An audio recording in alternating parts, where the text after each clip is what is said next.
What I've learned after years of working with thousands of people is this: there is one thought that quietly sabotages more dreams than any other. And the reason it's so destructive is that most of us don't even know we're thinking it. You've been doing the work, haven't you? You've been visualizing, affirming, journaling. You've been trying to align your energy and raise your vibration. And yet something still feels stuck. Something still feels just out of reach. If this feels true for you, you might gently acknowledge it by noticing what word wants to meet you today. There's no action needed yet. Just notice what feels familiar in this moment. And here's what I want you to know. This isn't because you're doing anything wrong. This isn't because you lack faith or commitment or spiritual understanding. What I've discovered is that beneath all our conscious efforts to manifest lives, a thought so quiet, so automatic, that we rarely catch it in action. It's the thought that whispers, "I don't deserve this." Now, you might be thinking, but Louise, I do believe I deserve good things. And consciously, you probably do. But the subconscious mind, that vast repository of every message you've ever received about your worth, often holds a different story entirely. This is the part most people misunderstand about manifestation. We focus so intently on what we want, on the techniques and the timing, that we miss the foundational question our subconscious is always asking: am I worthy of receiving this? And if the answer buried deep in our cellular memory is no, then no amount of visualization or affirmation will override that core programming. Let me be very clear about something. You were born worthy. Worthiness isn't something you earn or achieve, it's your birthright. But somewhere along the way, many of us learned to question this truth. Maybe you were told you were too much or not enough. Maybe love felt conditional on your performance. Maybe you learned that good things only come to those who suffer for them, or that wanting more was selfish. These messages create what I call worthiness wounds, places in our psyche where we learn to shrink, to apologize for our existence, to believe that our desires are somehow inappropriate or excessive. When these wounds are active, our manifestation efforts become like trying to fill a bucket with holes in the bottom. We pour in all this intention and energy, but it leaks out through our unconscious belief that we don't truly deserve to receive what we're asking for. There's a gentler way to look at this pattern. Your subconscious isn't trying to hurt you. It's trying to protect you. If you learned early that disappointment follows desire, your inner system might block manifestation to spare you the pain of hoping and failing.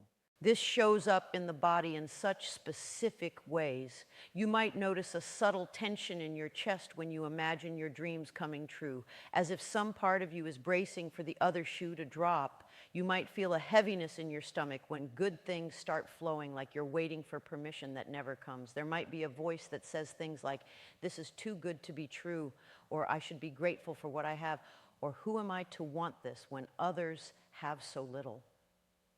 And beneath all of these thoughts lives that core belief: I don't deserve this level of happiness, success, love, abundance. Let me say this clearly with all the love in my heart.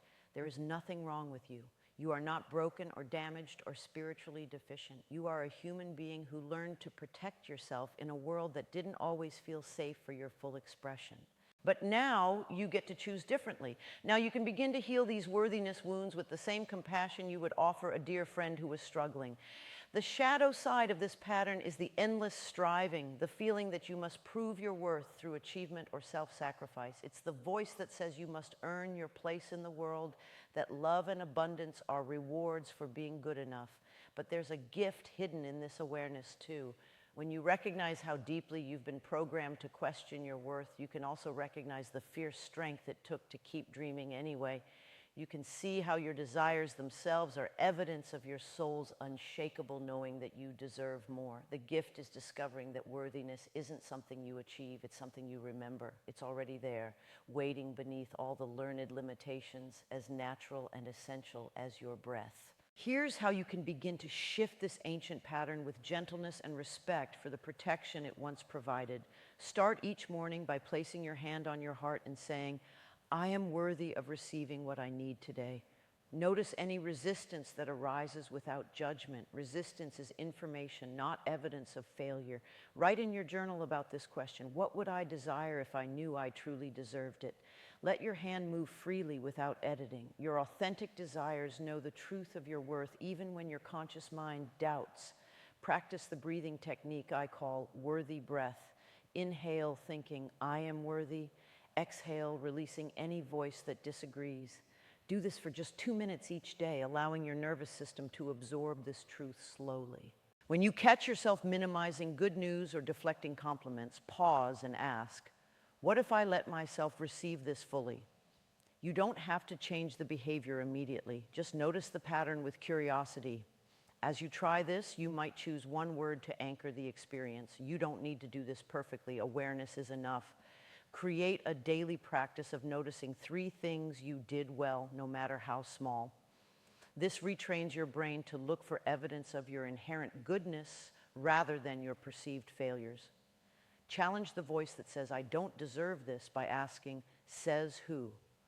Often you'll find it's an old voice from childhood, not your authentic inner knowing speaking. Before sleep, let your body rest into the feeling of being loved exactly as you are. You might imagine yourself as a small child being held with complete acceptance and delight. If you practice this tonight, you may come back and simply write, done. No story needed, just the acknowledgement that you showed up for yourself with kindness. What I've witnessed time and again is this.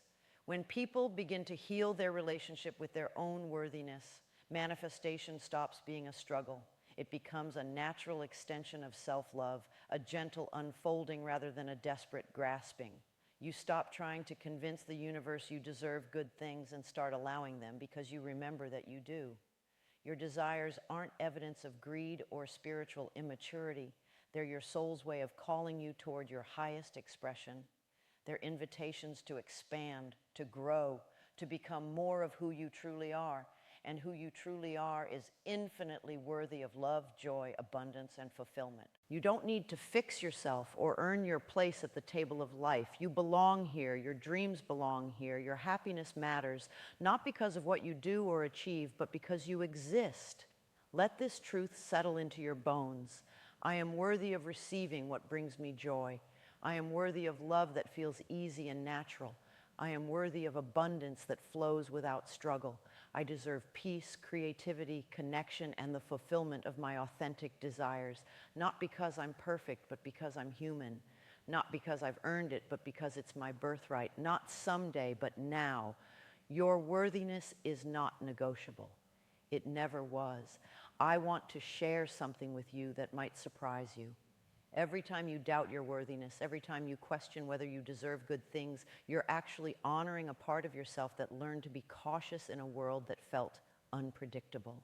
That doubt isn't your enemy. It's a protector that once kept you safe. But now you can gently thank that part of yourself and let it know that you're ready to expand beyond old limitations. When you catch yourself in the familiar spiral of, I don't deserve this, you can place both hands on your heart and breathe into the space where that belief lives. You don't have to argue with it or push it away. Just breathe compassion into that tender place and say, thank you for trying to protect me. I'm safe now to receive what brings me joy. This is what changes everything. The moment you stop fighting your worthiness wounds and start loving them into healing, the moment you recognize that your capacity to receive is directly connected to your willingness to be gentle with the parts of yourself that learn to expect less. Some days, worthiness will feel natural and easy. Other days, it might feel like a foreign concept. Both experiences are perfect. Healing doesn't happen in a straight line. It spirals, and every spiral brings you closer to the truth of who you've always been. If nothing dramatic happened, but something softened, soft belongs here. This content is for educational and spiritual reflection purposes only. It is not a substitute for medical, psychological, legal, or financial advice.